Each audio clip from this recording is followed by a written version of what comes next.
Hey, this is Leo for Actualized.org. And in this episode, I'm going to be talking about how to develop a deep interest in existential truth, which is something that few people are interested in. And the way we're going to do that is I'm going to share with you what I came up with as the 64 most profound and fascinating questions that a human being can ever ask.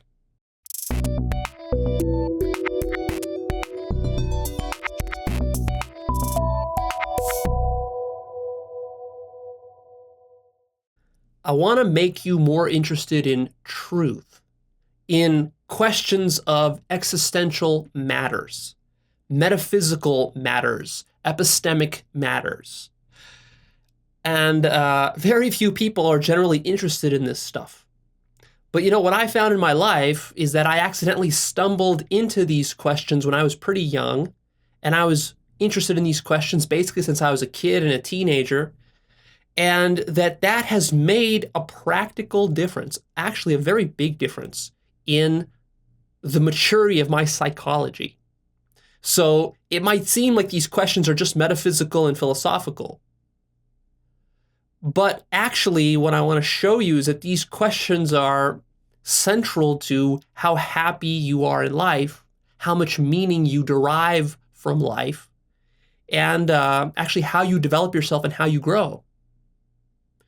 And the deepest levels of personal development are intimately tied in with thinking about some of these questions. And the only reason that I think that most people have not been exposed to these questions is simply because our culture is really bad at this.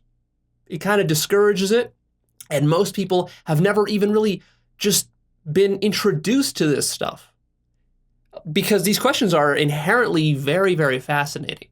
But the problem is that people haven't been introduced to these questions, and also the way they go about investigating these questions is totally wrong. So I'm going to talk about all these interesting questions here, hopefully trigger this curiosity in you, and then finally I'll talk a little bit about how to tie this in with your life. So there are 4 categories of these existential questions I'm going to cover. First is the metaphysical, then the epistemic, then questions about the self, and questions about consciousness. There's some overlap between these different categories, so I took some liberties about how to structure these questions and where to put them. So first, let's talk about the metaphysical. The metaphysical basically means the structure and physics of reality. Why is it the way it is, and what really is reality? The first question in this category is, how come existence exists at all?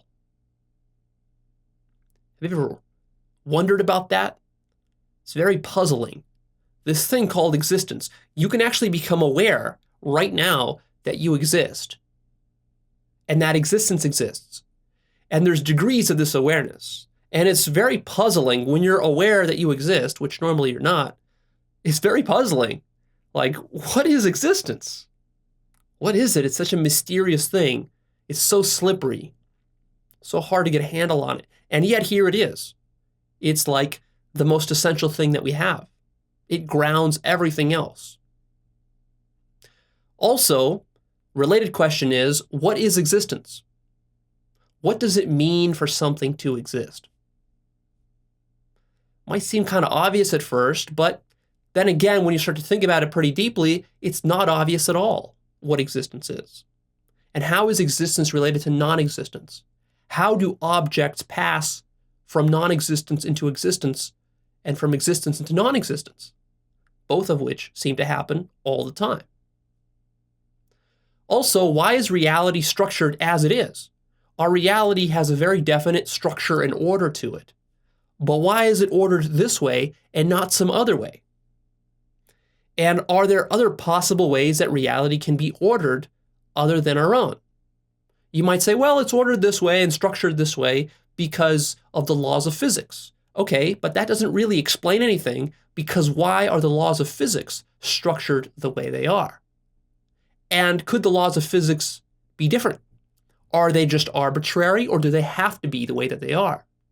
Are there maybe other universes where the laws of physics are totally different? And then why would that be the case? And then why is our universe the way it is and not some other way. Another question is, which comes first, consciousness or matter? So scientifically, we tend to think of the world as being made of matter and energy, physical hard stuff, rocks, trees, rivers, people, cars, this sort of stuff. But then again, from a first-person perspective, consciousness is the primary thing. We've got our awareness, our consciousness, that in fact, we could say, actually, that that's the most truest thing we have is consciousness.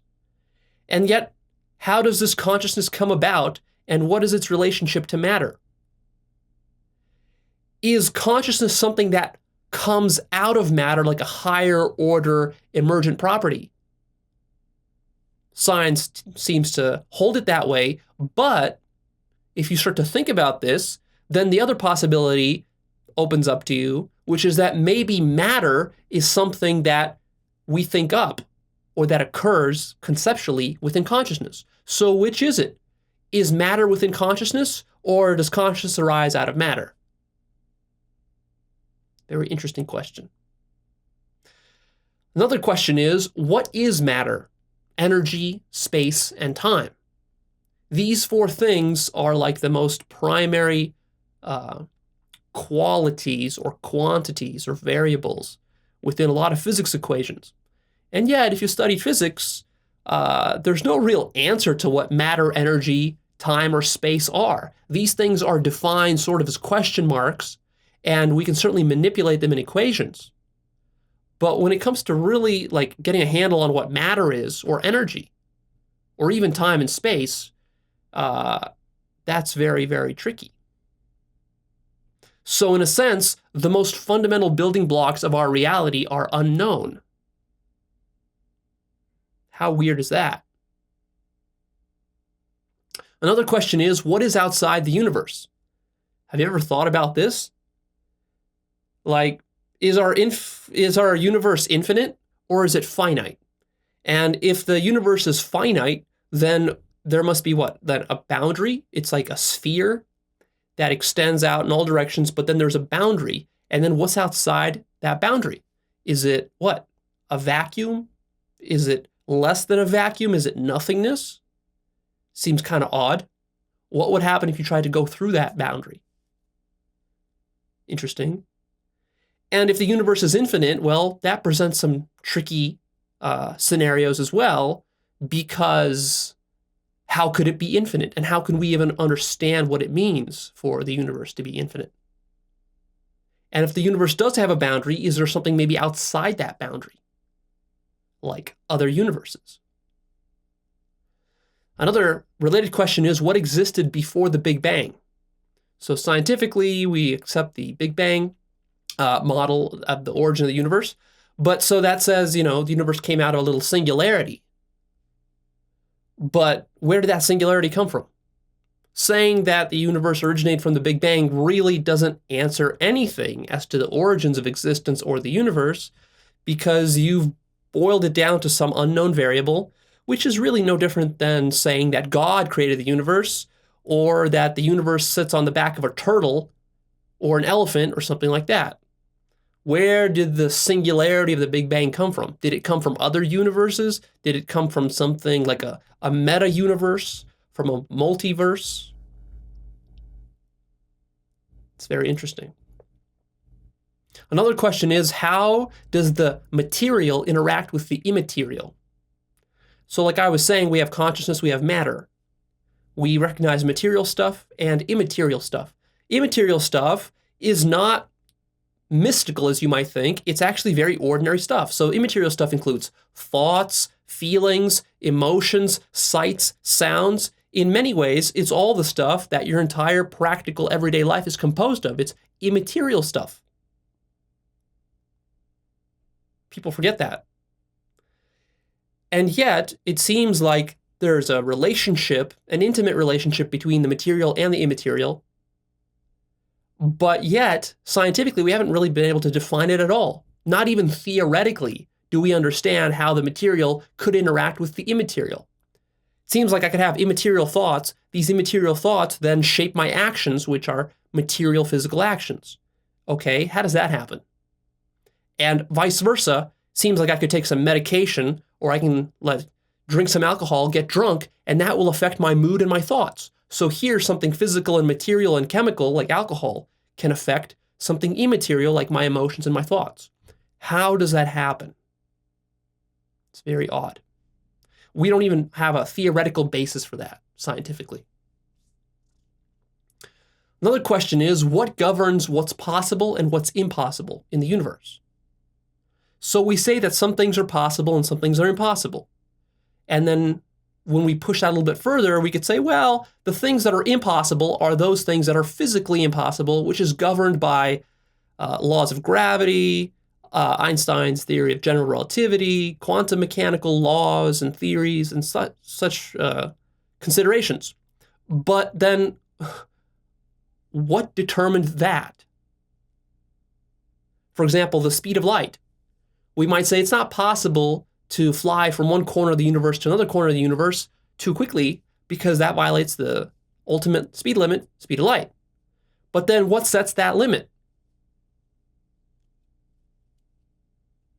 It's very interesting. We might also say, well, certain things in the universe, for example, are logically impossible.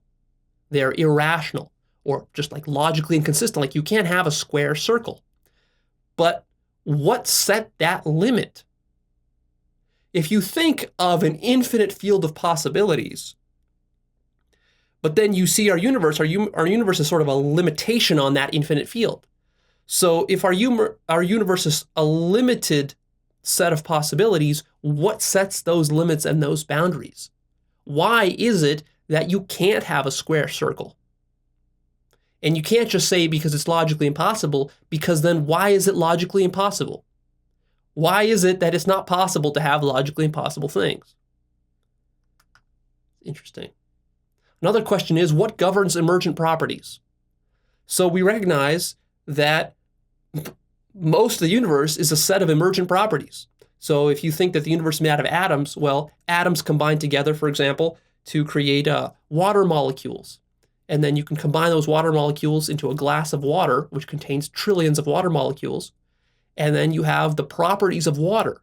And now water has interesting properties like liquidity or solidity or gaseousness, depending on what temperature it's at.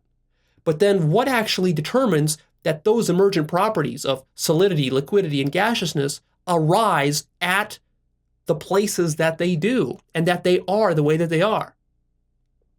And of course, that's just one example. We have emergent properties arising in every system at every level. Chemically, biologically, socially. If you think that consciousness is an emergent property, then you have that to explain.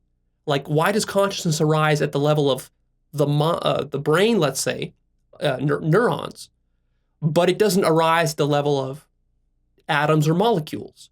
What is determining that and setting those sorts of boundaries and rules? It's very interesting. And how is it that an emergent property can arise at a seemingly nowhere at all? An emergent property is by definition something other than the parts that compose it. Liquidity and solidity and gaseousness are not inherently the properties of H2O molecules. Neither is consciousness in any way conceivable as a byproduct of just some neurons that you combine together. Like, even theoretically, it doesn't make sense. So how can that be? Another question is, what makes a thing a thing? This is really interesting. People take things for granted. People take objects for granted. But what actually determines what is an object? So you might think that I'm standing here before you and I am one single object, one single human being. But is that true, or am I multiple objects? Because I have hundreds of bones in my body, various organs and such. So what am I? Am I one, or am I hundreds? But then each one of those hundreds also contains thousands and millions of cells, maybe trillions of cells, blood cells and neurons and so forth. So what am I? Am I one, or am I millions or trillions? And then each one of those cells contains millions and billions more of atoms and molecules and such. So what exactly determines the boundaries of a thing? Are those boundaries defined physically? Are they objective boundaries? Or does that actually depend on our mind? And are these boundaries and objects actually generated and created by the human mind? Which, if that's the case, that opens up some very radical possibilities, because basically that means that there are no more objects, that objects are mental creations. Does reality have a bottommost scale? So if you're a student of science, you clearly see that there's many different scales at which we can look at reality. We can see the bottom scales like atoms, which are supposed to be indivisible, but actually we figured out a way to divide them. So atoms, quarks below that, and maybe strings below that. Maybe strings are the bottommost scale at this point, as far as we've discovered. And then you can go up the scale very high. So you've got molecules made out of atoms, then you've got cells made out of molecules and proteins and such, and then you can go up from that to create organs, to create organisms. From organisms, those can combine to create social structures, and there's that kind of level. Then you can even go higher, like you can have countries, you can have entire ecosystems, you can have the entire planet Earth, you can have a solar system, you can have a galaxy, you can have clusters of galaxies, and ultimately, at the very top, you have the universe. But is there a bottommost scale? And for that matter, is there a topmost scale? So does it actually end at strings or quarks? Or is that just as low as we can see so far, given our limited abilities? Can there be lower levels? And why would there ever be a limit? Why would there ever be a bottom level? Could it be that the levels go infinitely down and also infinitely up? And if that's true, then that opens up some very radical possibilities. Also, does the evolution of the universe have a purpose? So it seems pretty clear that the universe is evolving, because it started out from just a collection of super hot gases and molecules which have congealed into stars and planets and complex organic molecules and life forms, and then that's all been evolving, and life has become more complex. Human civilization has evolved, and that has become more complex over the years. And then it seems like consciousness is evolving and developing and becoming more complex. Technology is evolving. Social systems are evolving. All of it seems to be developing more complexity and becoming more creative and more intelligent. So if that trend continues, where's that going? And is that just an accidental product of evolution, or is there a plan to it, a design to it? Is there an ultimate goal to it? What might it lead to?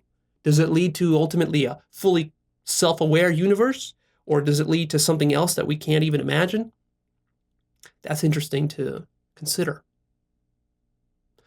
Does external reality exist at all? That's something we shouldn't take for granted. So scientifically, you posit that, of course, there is an external objective reality. And yet, if we want to be very strict about it, we can see that all we've really got of external reality is we've only got our private first-person experiences of it. So there's a possibility then that there actually isn't an external reality, and all that there is, as far as the universe goes, is just a collection of private first-person experiences, all sort of interacting with each other, but nothing else external and objective beyond that. What could God be? It's a great question to consider. That's a good question to consider whether you're an atheist or religious. So if you're an atheist, it's still interesting to think about, well, what would the concept of God even entail? Is it even logically consistent? What does it mean? And if you're religious and you do believe in God, then you got to really wonder, what do you believe in? Is God some sort of man sitting up in the clouds? Is God part of the universe, or is God separate from the universe? And if he's part of the universe, how did he create the universe? And if he's separate from the universe, still, how did he create the universe? What dimension does he inhabit? Is he outside of all dimensions?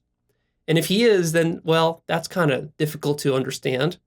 And if he isn't, then how do you account for his existence? And also the dimension in which he's existing. Did he create that dimension too? So you have all these interesting problems that come up when you start thinking about God, or basically in any way the origin of the universe. It doesn't have to be God. You could also be thinking about the Big Bang. You run into exactly the same problems. Another question is, what are thoughts? We all acknowledge that we have thoughts, and yet they're very difficult to define. What are they? Is a thought what? Is it a chemical thing? Is it a physical thing? That doesn't seem quite right. It's hard to even pinpoint what thoughts are just in terms of first-person experiences, because a thought is not a sight. It's not a color. It doesn't have size. It doesn't have a shape. It doesn't smell. It doesn't have a sound, really. So thoughts are these almost ghost-like sensations that we experience, and it's hard to pinpoint what those are. It's very interesting. And lastly, for the metaphysical category is, how did life start? The very beginning. Yes, we kind of understand evolution, but where did it all come from? Because it's interesting, they've done a lot of lab experiments where they've tried to start new life just by taking some basic complex organic molecules and kind of zapping them with electricity and applying some heat and fire to them to see if life will kind of spontaneously arise. And that has not been successfully accomplished. So where did life come from? It's very interesting. Is it just a random phenomenon? Was it a fluke luck thing or what? Next, we have the epistemic category. And the epistemic category is in some ways my favorite. Epistemic has to do with epistemology, and epistemology is the study of knowledge. And basically, the most fundamental question we can ask there is, how do we know what we know? If we're going to claim something is true, or something is valid, or that it is this way, how do we know that? Here's some of my favorite questions from this category. How can I know anything for certain? What do I know for certain? Of all the stuff I know, there's various degrees of certainty I have for it. Is there anything there that I'm 100% certain about? And if there is, how can I be 100% certain about it? Also, what makes justifications valid? So one thing you'll quickly discover if you start to study epistemology a bit is that everything is grounded in justifications. So the reason we think that something is true, like for example, we might say, well, the universe exists. We can be certain that that's true. Okay, but then why do you believe that? How can we be certain? What's going to happen is you're going to come up with justifications. It's true because of X, Y, Z. That's what makes it valid. Those are justifications. But then how do you know that those justifications are themselves valid? And that the criteria you're using to judge those justifications, that criteria is valid? Because you are using only one set of criteria out of potentially hundreds or thousands of different kinds of criteria that you can use to evaluate validity. How do you know that your criteria is the correct criteria? For that, you would need more criteria, and so on forever. So how can you be sure? Also, it's very useful to think about, why do billions of people believe in God? A lot of religious people and also atheistic people dismiss this question way too easily. They don't really explore what this question is asking. Atheists often just say, oh, well, yeah, because people are deluded and they'll believe anything. They're ignorant and they're stupid. And so, of course, they get brainwashed and they'll believe anything. But that's a little bit too quick and too fast of a dismissal. Because this is a good question. Because people don't just believe in anything. People specifically believe in God or various kinds of gods. And there are certain commonalities between features that God or gods have between all the different religions. That's very interesting. It's not like people just believe that there lives a five-legged goat in the center of the earth. That would be a pretty random belief. But people don't believe that. And there could be millions of other things that people believe that generally are not believed by billions of people in mass, collectively. So we have to account for that somehow. We also have to account for the popularity of religion. We also have to account for how so many people can be wrong. And this question you have to answer even if you're religious. You can't say, oh, well, I'm religious, so I'm excused from that question. Because even if you're religious, you still basically believe that only your religion is the correct one, and all the other ones are basically wrong, which means essentially that you still believe that billions of people on the planet believe in something that's completely false and delusional. So how can that be the case? And how do you know that you're not one of them? What makes you different? What makes your religion better? More true? And whatever reason you have for thinking your religion is more true, how do you know that you're not just deceiving yourself? Because a lot of people, in fact, everybody who believes in religion or God believes that they're right. And they have very valid reasons. They'll spend hours telling you all the valid reasons they have for why their beliefs are true, just like you. And they're all very certain. So the feeling of certainty is not enough to know. In fact, the feeling of certainty has gotten a lot of people into a lot of trouble historically. Just because you're certain of something doesn't mean it's true. Also, why do people disagree about good and bad? Right and wrong? What's ethical and unethical? What's moral and immoral? What's evil? This question is super interesting because if you examine a little bit, you'll notice that actually, even within your own family, there's a lot of disagreement between you and your parents about such questions of good and bad. Even there, in that small little group, already there's disagreement. Not to mention that there's disagreement between families, between churches, between different religions, between different groups of people, between political parties, between parts of the country, between different countries around the world, between different cultures around the world. Almost no two people agree on what is good and what is bad. And yet, at the same time, people generally believe that what they think as good and bad are objectively wrong or objectively right. So is good and bad actually an objective truth? Or is it a construct of the human mind? And if you claim that it is an objective truth, then how come people disagree so much about it?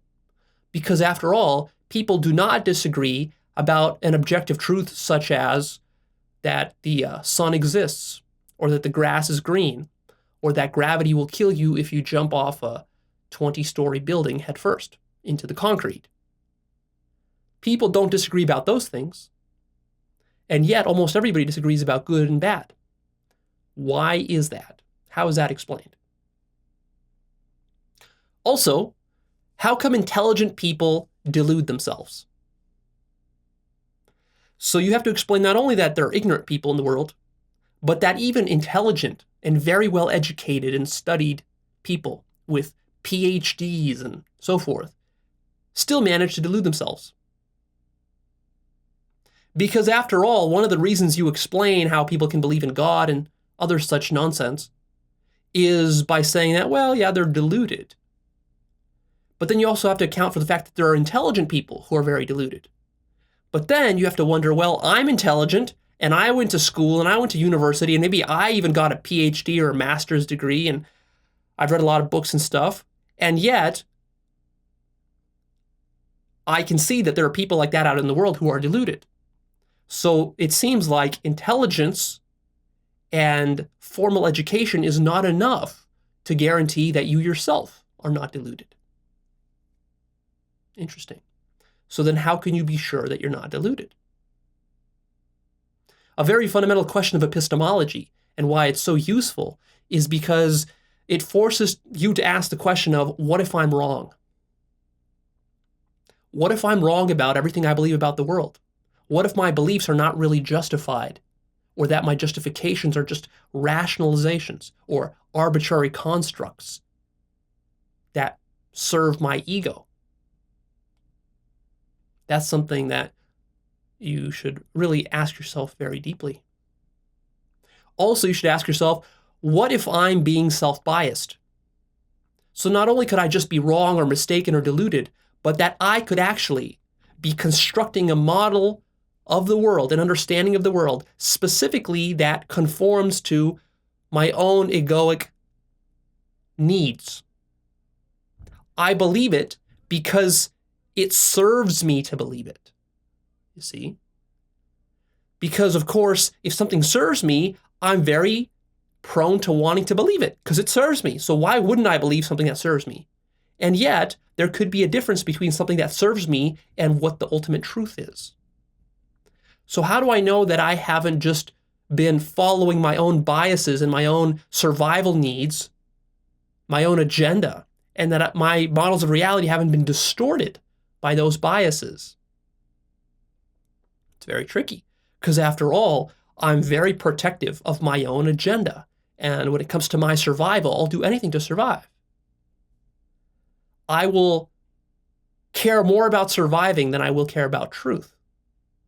So then how can I trust myself that my models of reality are true? Also, you should ask yourself, how do I know that I haven't been indoctrinated? I love this question. Because everybody has to acknowledge that there's indoctrination. And in fact, one of the ways that we explain people who believe silly things is by saying, well, they've just been indoctrinated. They grew up as kids and they were brainwashed. Okay, but what about you? Were you also not indoctrinated when you grew up? No, Leo, I haven't been indoctrinated. Well, how do you know that? Because after all, those people who have been indoctrinated, they don't know that they've been indoctrinated. That's what indoctrination entails, is a failure to be able to acknowledge that the beliefs you hold are not really yours, but that they've just been injected into your mind through coercion. So what if you have been indoctrinated? How then can you be sure that what you know is true?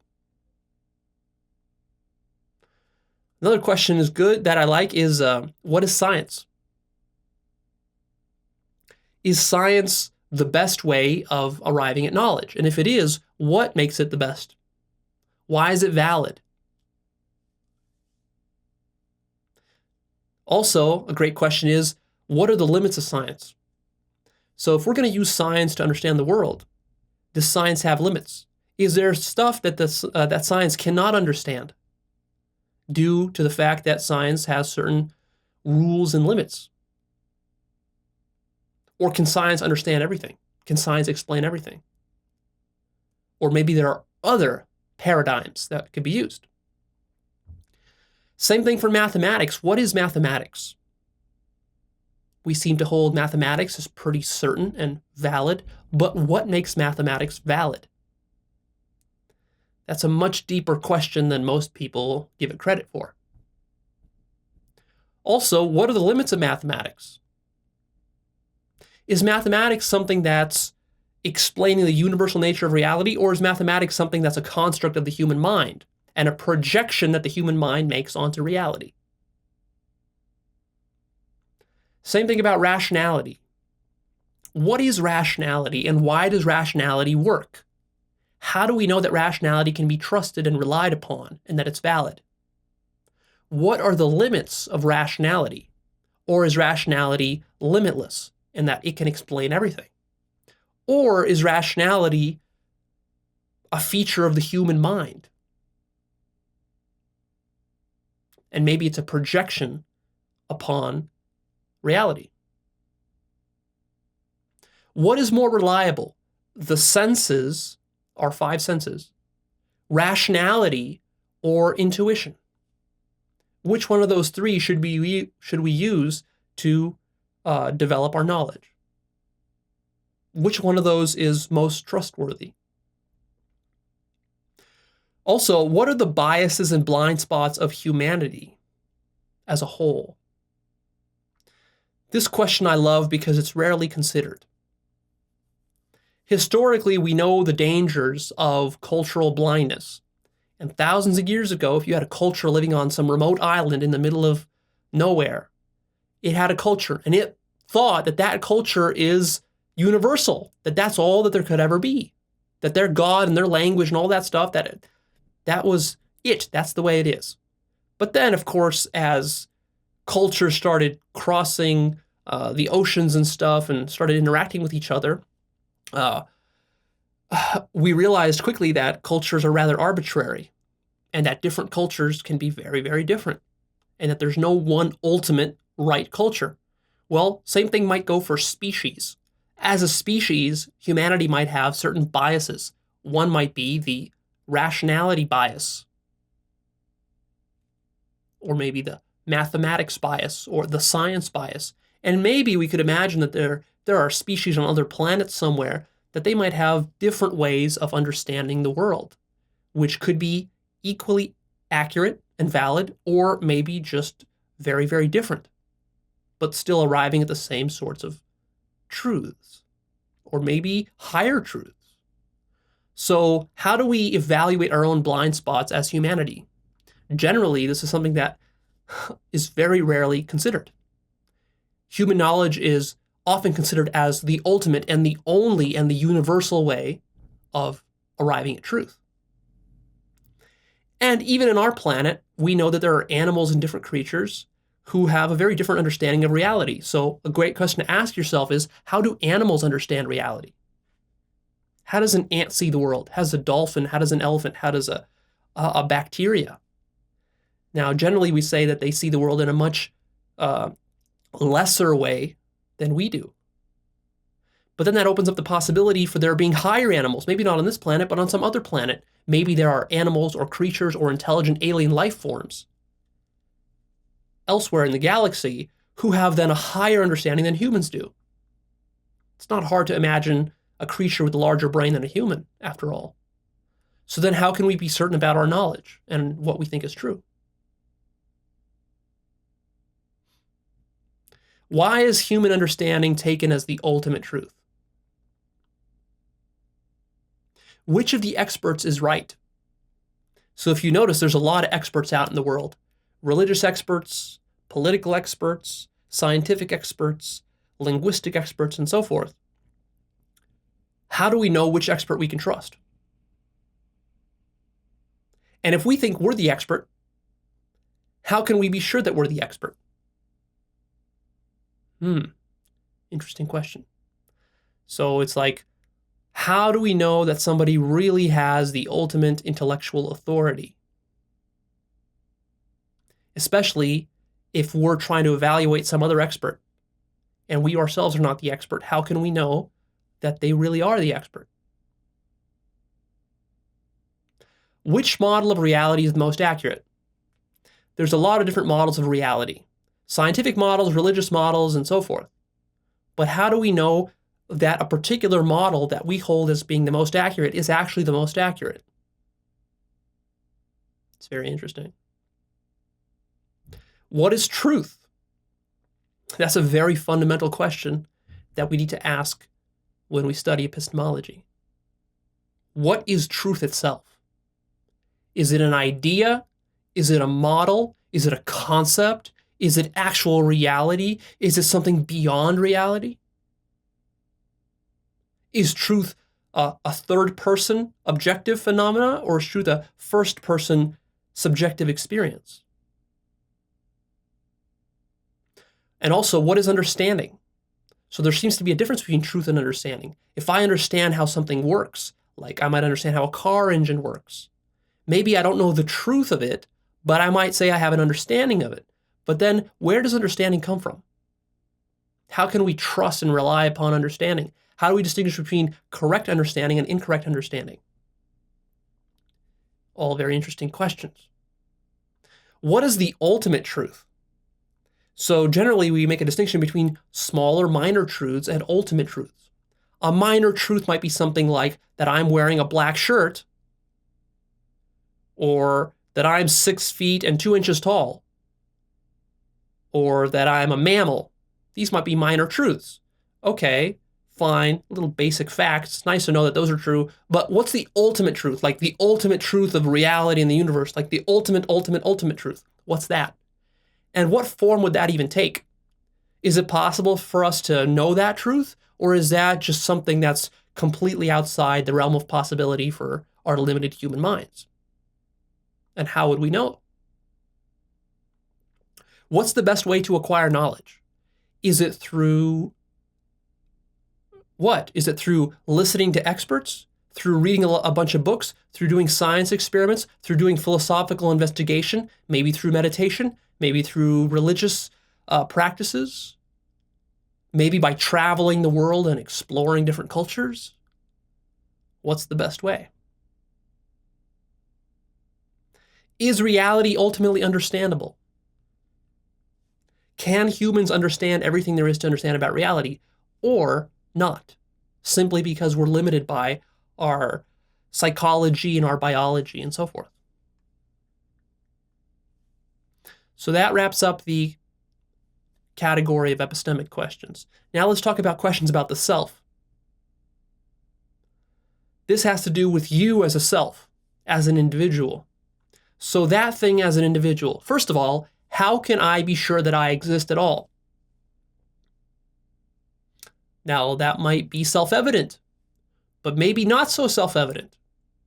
Because when you start looking for the self, it can be difficult to pinpoint. What is the self exactly? What am I? It's a very fundamental question here. If I claim that I do exist, then what exactly am I? Am I a biological thing? Well, maybe. But remember, we said that we're not sure what defines objects. So how do I know that I'm a biological thing? What's the validity behind that? Also, a great question is, how come, or how did I come, rather, into being?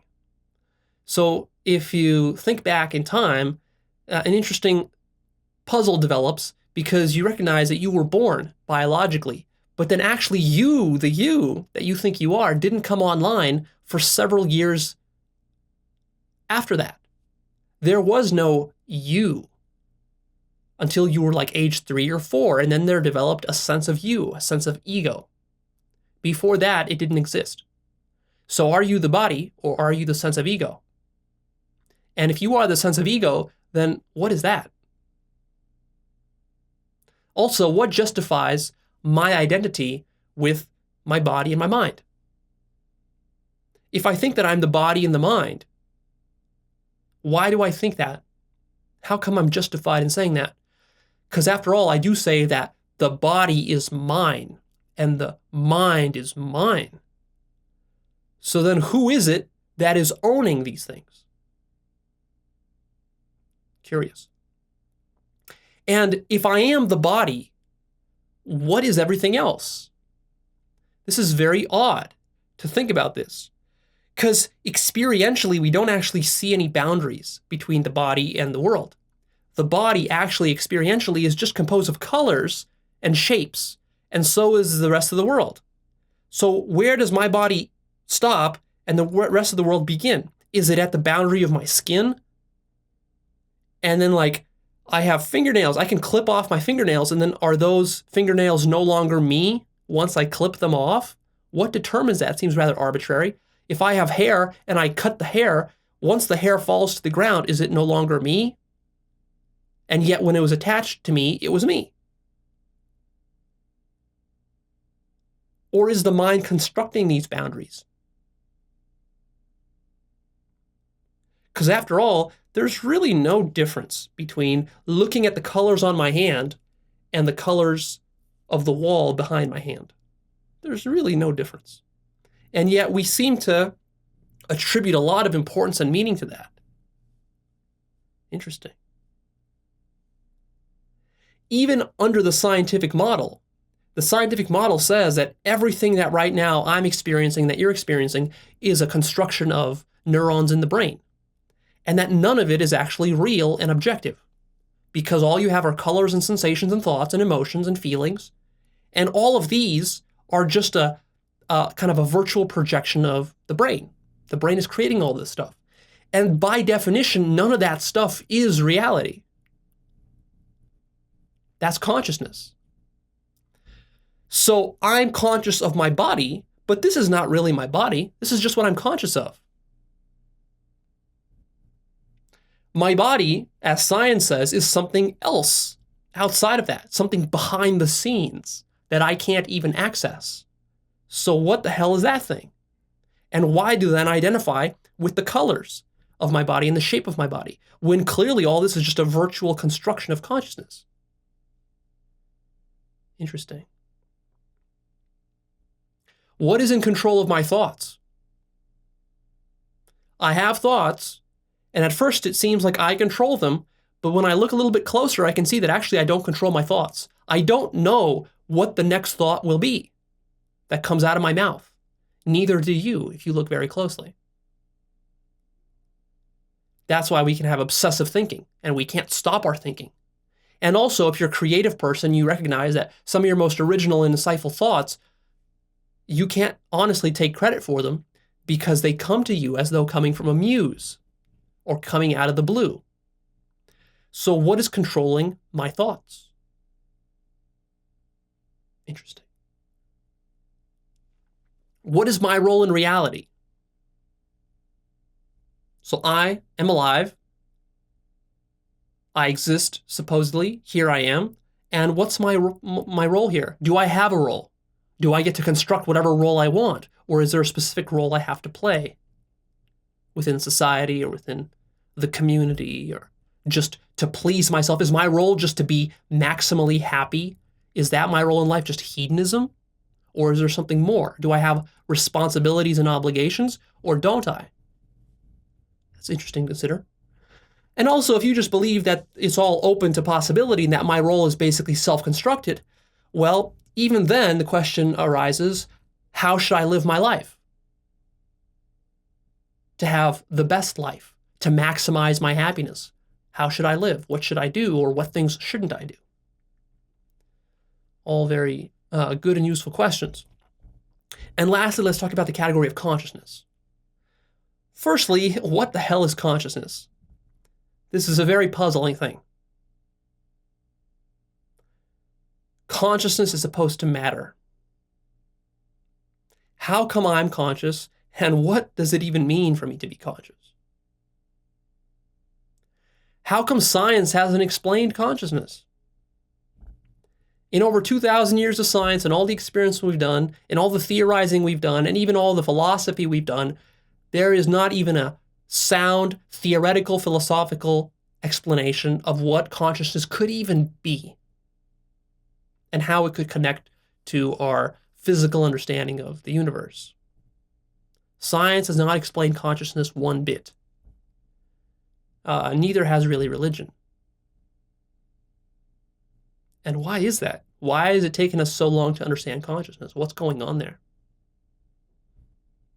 How is perception possible? How is it possible that one physical object can perceive another physical object? It's very odd. Also, what unifies our senses? So we have sight, sound, touch, smell. We have emotions, we have thoughts. And all of those seem to occur almost in separate dimensions. For example, sights are in another dimension from sounds. Those dimensions don't seem to interpenetrate really. And yet at the same time, all these dimensions are unified for us into one seamless conscious experience. But it's not like they're all physically located in the same place. How does that work? Also, what if there are higher levels of consciousness? So we think we have a level of consciousness that's higher than that of an ant. But what if there are other creatures or aliens out there who have levels of consciousness that are thousands of times higher than what human beings have? And what would that mean for our understanding of the world and epistemic questions? What about non-ordinary states of consciousness? What do those mean? What are their metaphysical implications?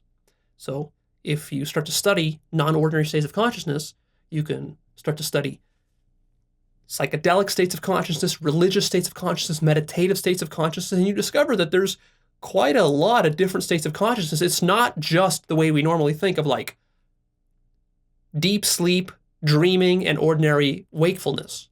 There's levels of consciousness that we know beyond that, and you can experience them. But what do they mean? Are they more true? Are they just hallucinations? Are they just fantasies? Are they just thoughts in the brain? Interesting to ponder, especially if you've had a strong, non-ordinary state of consciousness. Also, how are consciousnesses separated? So supposedly I have my consciousness here, you have your consciousness there, and there's no ability for me to enter your consciousness, nor you to enter mine. And also, if I die, my consciousness disappears, but yours will stay intact. And if you die, yours will disappear, but mine will stay intact. So where are these consciousnesses located such that they are completely independent and separated, as it seems to be? It's very weird. It's like we live in separate dimensions. And yet, we also interact with each other. Very odd. What's the mechanism there? Also, can artificial consciousness be created? For example, can a computer become conscious? Or is consciousness a property of biological organic life? Can consciousness be split or joined? That's interesting to ponder. Is it possible to take my consciousness and somehow split it in two so that then there are two consciousnesses? Or is it possible to take two consciousnesses like mine and yours and merge them together so that then there's one? And what would that even look like? What would that mean? That could have some very profound implications. For example, consider what would happen if we joined every single human consciousness on Earth together. 7 billion all multiplied together. That would be pretty extraordinary and might have some huge consequences. Also might have some huge ramifications for epistemic questions, because now we went from a level of consciousness unit 1 to a unit of 7 billion. We increased it by 7 billion. That's quite remarkable. Could inanimate matter be conscious? Is consciousness something that arises from higher level order creatures and such? Or is consciousness actually sort of like a field that permeates the entire universe? And maybe we have to think of consciousness not as an emergent higher order property, but actually as the most fundamental variable of the universe, in the same way that we think about matter, energy, time, and space. But if that's the case, if consciousness is something that's very, very elemental, how do we account for that in our physics? Because right now, our physics does not include that at all. There's no variables in physics equations for consciousness. And lastly, what are the laws governing qualia? Qualia being the sensations and colors and sounds, all the first-person subjective experiences that we experience. So those supposedly have certain laws and orders to them. It's not just random. There's very concrete laws. And yet, how do these laws arise? And what are these laws? Supposedly, under the scientific model, it's as though we can take one neuron and another neuron, combine them together, and we get the color red. Or we get another neuron and this neuron, combine them together somehow, and we get the sensation of sadness. But what determines that this mechanical combination of neurons and the chemical firings between them generate something like a color red or the feeling of sadness? That's very weird, because these things are in totally different categories. There must be laws governing this stuff, like physical laws, and yet we have no idea, even theoretically, what these laws might be. So these are the 64 questions. Now, this is not a comprehensive list. You can certainly come up with more questions depending on your proclivities and what your interests are about life. But the reason I wanted to bombard you with all these questions is because I just want to expose you to them and have you see that, wow, these are very profound, deep, highly interesting questions that are worth studying. In fact, what I recommend you do with this is that you actually devote your life to answering 5, maybe 10 of these top questions for you.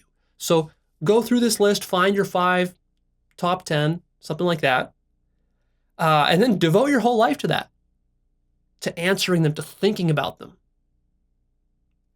You might think like, well, this is just philosophy. Why should I waste my time doing this stuff when I can just go do something more practical, like earn more money or just have more sex and go have fun with my friends? Why shouldn't I do that instead? Here's why. What I found is that the quality of people's lives and also the psychological maturity and the degree of self-actualization that they experience in life is actually directly proportional to the quality of the questions they think about. And people, I have found, that do not ponder existential questions and that are not interested in them, they tend to have very shallow, petty lives. Because then, what kind of questions are they thinking about? They're thinking about stuff like, how can I have some more sex? How can I eat some better food? How can I go party? How can I get some better drugs? How can I just, raise my kids? And these questions tend to be pretty low-level questions. They don't tend to produce a remarkable life. On the other hand, people who are interested in existential questions, these people go on to explore themselves, their own psyches, their relationships, their understanding of the world. They tend to have to really push their boundaries. Because what happens when you explore existential questions is it's not just an armchair philosophical matter. Actually, it requires a deep search within yourself. Deep questioning, deep doubting of various beliefs and ideologies that you've been told since you were a kid. Questioning all this stuff. And as you question that stuff, you grow. It's not philosophy, you actually grow. Actually, it is philosophy, but it's a different understanding of philosophy than most people have in modern cultures. If you look at the ancient Greeks, the wisest ancient Greeks were philosophers. And you can see that they were not just merely intellectuals. These were people who actually worked on mastering themselves. It was a psychological affair. Philosophy and psychology were very deeply linked in ways that they no longer are in modern society, which is a shame, because there is a connection.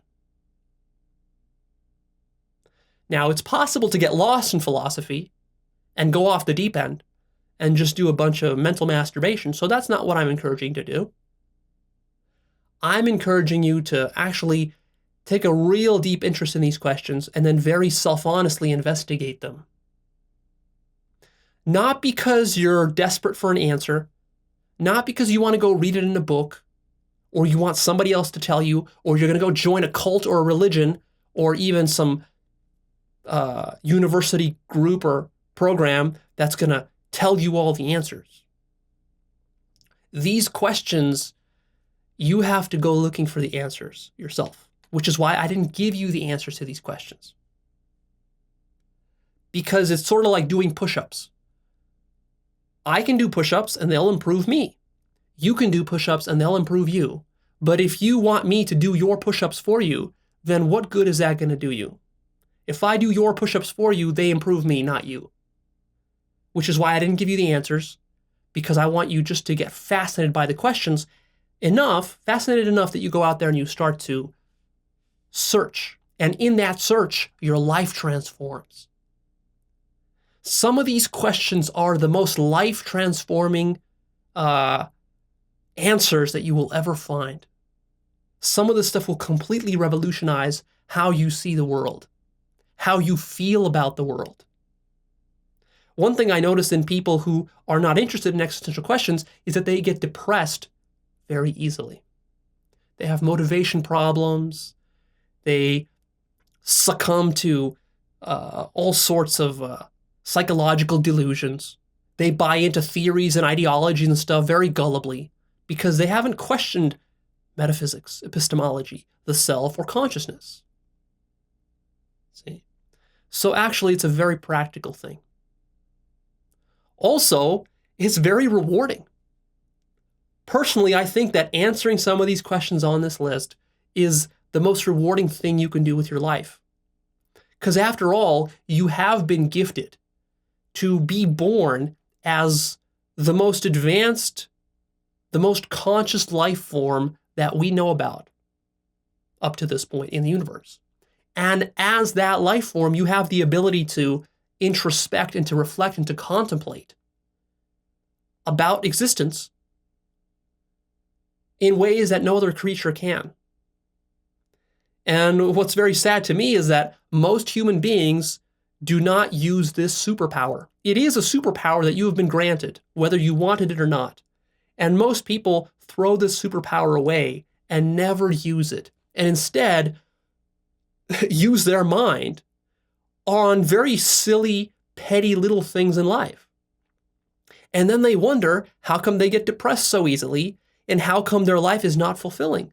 Well, of course, because you've chosen to use this superpower of yours for something extremely petty.